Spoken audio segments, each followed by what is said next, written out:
من غير تريقة، عشان الفيديو ده خد كمية انتقادات وتريقة على الست والراجل مش طبيعية. بس في اللحظة اللي انتوا شايفينها دي، الست دي بتعاني من اكتئاب.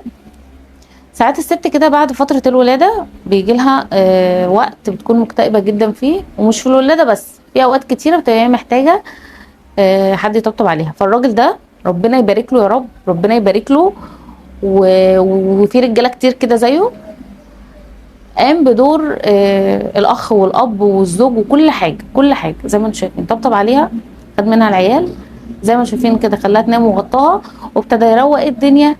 هي اصلا تعبانه مريضه، فالله اعلم بيها، الله اعلم بيها وباللي فيها. هي شكلها كده ان هي مكتئبه. في الحاله اللي هي فيها دي محتاجه فعلا جوزها يطبطب عليها كده ويقول لها اهدي، انا موجود، انا معاكي. ربنا يبارك له، ربنا يبارك لكل راجل بيقدر الست، بيقدر ان هي امه، اخته، مراته، بنته. لما تحطها كده قدامك ان هي اختك ومش عايز تعمل فيها كده، ربنا هيكرمك وهيديك وهيرضيك. ما تنسوش تكتبوا رايكم تحت، وتكتبوا بتتابعوني منين. انا شيماء غريب، لو انت اول مره بتشوفيني ما تنسيش تحطي الكومنت اللي زي العسل اللي شبهك، واللايك عشان بيرفع معانا الفيديو. اشوفكم ان شاء الله فيديوهات حلوه كتير تعجبكم. مع السلامه.